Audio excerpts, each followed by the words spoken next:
The meta has seen a drastic shift as a result of the preseason changes, so we've got you guys covered with a complete update on the solo queue tier list. Some hotfix changes are hitting the Rift as we have some buffs to Kindred and Rod of Ages, while Ravenous Hydra is being tagged with a nerf.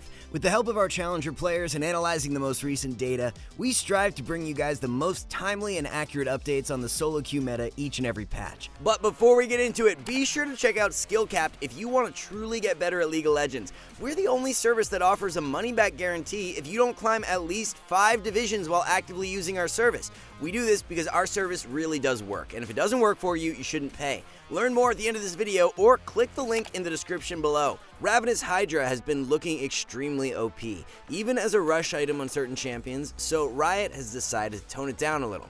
Cost is going from 3,300 to 3,400, while the AD per stack on the Carnivorous passive is dropping from 0.6 to 0.5. Considering how strong new Ravenous is performing on so many different champions, we don't expect these nerfs to significantly lower the strength of the item. For context, Rengar players rushing Ravenous before these nerfs were winning 63% of the time, so even if the nerf dropped this win rate by a few percentage points, Ravenous will still be an amazing pickup. Jokshow the Protean is currently being overshadowed by Heartsteel and Iceborne Gauntlet on a lot of tanks, so Riot has gone ahead and buffed the item. Bonus armor and magic resist per stack is going from 2 to 3. At max stacks, the increase on your total resistances is going from 10 to 15%. This will be a nice indirect buff to champs like Rammus, Udyr, Amumu, and Cho'Gath, who have all been struggling quite a bit prior to these changes. Radiant Virtue is by far the least popular new tank mythic, so it's not a surprise to see it on the buff list. The passive on Virtue is being buffed with the ability haste increased from 15 to 20%, and the heal increased from 1 to 2% max health. Support champions are actually seeing the best results with Virtue, as Taric, Rel, Leona, and Maokai are a few picks you should be looking to try it on. Rod of Ages has been underperforming on most champions, so Riot's looking to change that. Cost of Rod is being lowered by 400 gold, going from 3,200 to 2,800. This is a really nice buff, as the item is not only cheaper, but due to the stacking effects of Rod, being able to purchase it earlier is huge as well. Kassadin, Ryze, Anivia, Twisted Fate, Aurelion Sol, and Cassio will benefit the most from this buff. One tank champion struggling more than most for preseason and issued a hotfix buff as a result is Maokai. The first buff doesn't really matter for top lane Mao, as his E-empowered slow AP ratio is being increased from 2 to 4%. The second buff is a little more impactful, as Maokai's E-empowered health ratio is going from 0.6 to 0.9%. The Radiant Virtue buffs combined with these changes should lead to a nice increase in power for Maokai. Radiant has actually been the best performing mythic on Maokai even before the buffs, so if you're looking to play the champ, definitely try it out. Maokai will be placed in our A tier for top lane. Renekton has been a basement dweller sitting at the bottom of our tier list for most of Season 12, but preseason is looking much better for him so far. Spear of Shojin has given Renekton a really nice power spike to play towards, and actually makes it so the champ doesn't fall off as hard at 3 items. Currently, the best performing build on Renekton for preseason is a Blade of the Ruined King Rush into Prowler's Claw 2nd and Spear of Shojin 3rd. The point-and-click one-shot power from the 3-item core is absolutely disgusting. We'll be moving the Croc from B and into A tier for 12.22. One of our major predictions in our pre-patch tier list was that Fiora would become a high priority top lane pick, and she's even exceeding our expectations. The Ravenous nerfs will put a damper in Fiora's power level, but considering she's been holding upwards of a 54% win rate prior to the nerfs, we don't see her losing very much relative strength. Not only has Fiora become stronger due to the item changes, but she stomps on most tank champions and can annihilate K'Sante, who's the most played top laner. We'll be shifting Fiora up 1 tier for our mid-patch update, moving her from S into OP. So the top lane tier list looks a little different for mid-patch, as we have Camille, Fiora, Shen, and Darius as the OP carries. We like to keep our OP tier at a max of 4 or 5 champions, so with Camille and Fiora becoming so much stronger, it indirectly bumps Nasus and Mordekaiser into S tier. So far, the tank item rework has been net negative for most champions, with Shen being an outlier. To be fair though, a lot of it comes down to optimization, which is still being hashed out as we speak. For example, the majority of Ornn players are rushing Heartsteel, but it's performing so much worse than Jokshow or Iceborne Gauntlet. Jokshow and Iceborne are winning about 3% more, so even though Ornn's overall win rate has dipped a few percentage points, his actual power level isn't much weaker as long as players are building the correct items. If we just went off overall win rates, then you'd expect for Ornn to be dropping down the tier list, but we'll be keeping him in S as he's still a great pick with the correct builds. On the other hand though, someone like Sion is just flat out performing pretty terrible with every single tank mythic. Iceborne Gauntlet is actually his best performing mythic, but it's only being run in 3% of games. Sion's overall win rate has fallen from 50% in 12.21 to around 47% in 12.22, and that 3% drop is pretty consistent with most other tank champions as well. With hard counters like Fiora and Darius on top of the meta, it also makes it much harder for Sion to succeed, so you'll find him in our top lane B tier. Best low elo top lane picks of the patch are Fiora, Mordekaiser, and Nasus. Highest priority bans are Fiora, Darius, and Aatrox. Counter jungling has become less effective for preseason as you actually deal less damage to enemy camps than you do to yours. Gromp no longer healing on takedown also makes invading much riskier. This has indirectly hit Kindred the hardest, being a jungler that needs to invade for marks to be successful. As a result, Kindred has been hotfix buffed with her Q bonus attack speed increased from 25 to 35%. Prior to this buff, Kindred's win rate had taken a pretty big hit, falling from 50 to 47%, so they should land somewhere in the middle now after this change. We do expect Kindred to be in a weaker state than in 12.21 even after this buff, so she will be placed in our A tier. Rammus is another jungler who has seen a sharp decline in his win rate to start preseason, so a few buffs have been issued.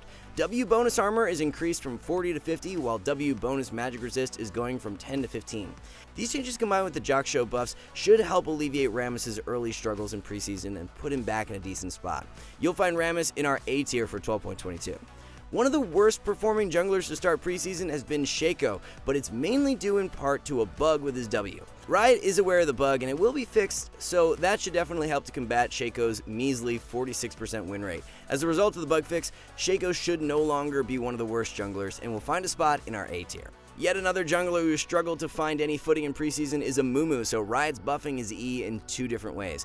E base damage is going up by 10 at all ranks. E cooldown reduction per hit is being increased from 0.5 to 0.75 seconds.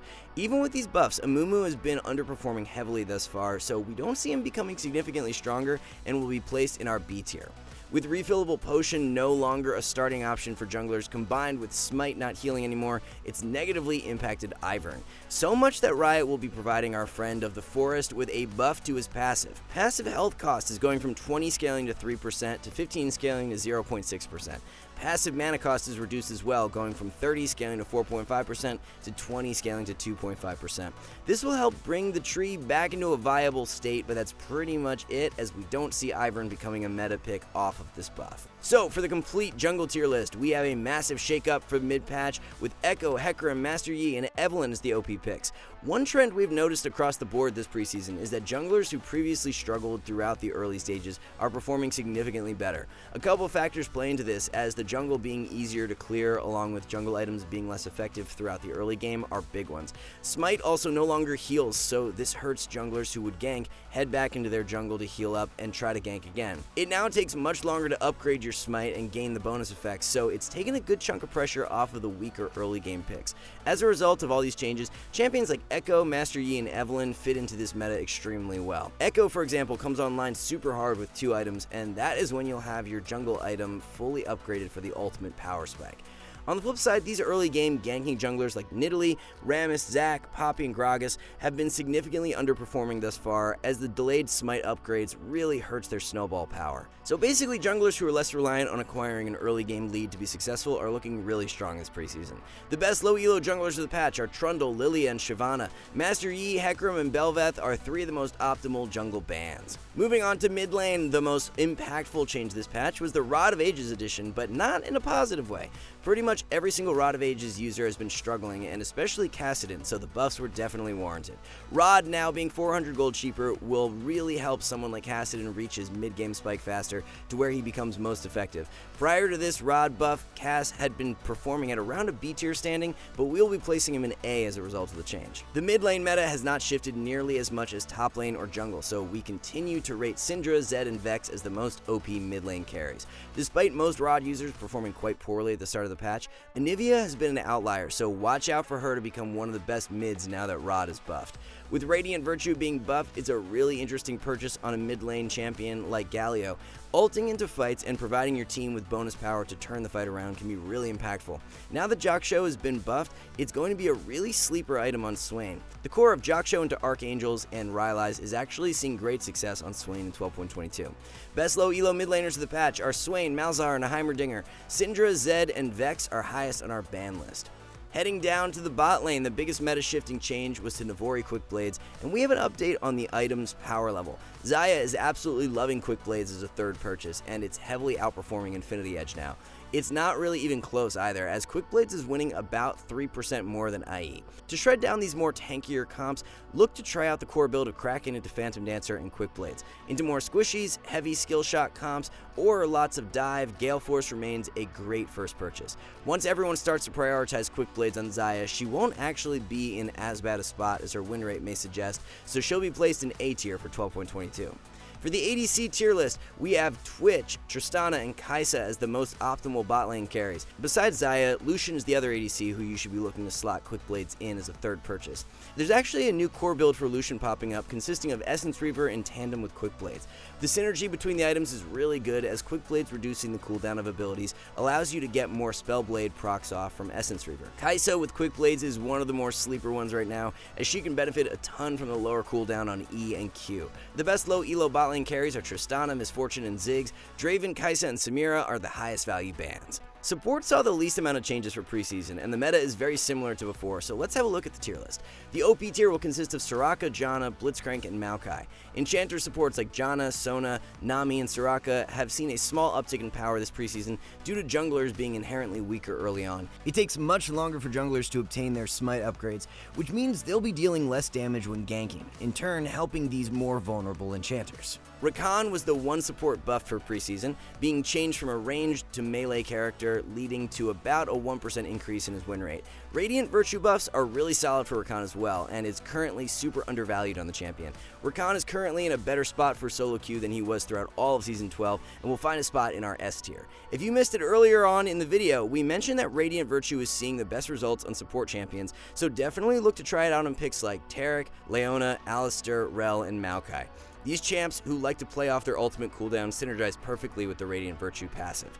The top 3 low elo supports of the patch are Brand, Heimerdinger, and Zyra. Janna, Blitz, and Heimer are the highest value support bans. Alright guys, before we wrap this up, let's tell you a little more about SkillCapped. So, we offer a 5-division rank up guarantee, and think that's a pretty crazy thing to offer. It's like a gym membership guaranteeing you'll get ripped. Your local gym would go bust if they offered that, right? Not us. We've offered this for years because our service really does work. It works so well, in fact, that we're able to produce by far the largest catalog of premium league guides on the internet. We add over 20 videos a week, with over 1,600 guides curated into over 100 courses no one can compare. We've also sent challenger players into Elo Hell 714 times and counting, where they commentate how to carry live. They also respond to all questions asked. Sign up today for as little as $6.99 a month if you are serious about improving. So that is going to be all for our 12.22 mid-patch tier list update. Thanks for watching, everyone, and we will catch you in the next one.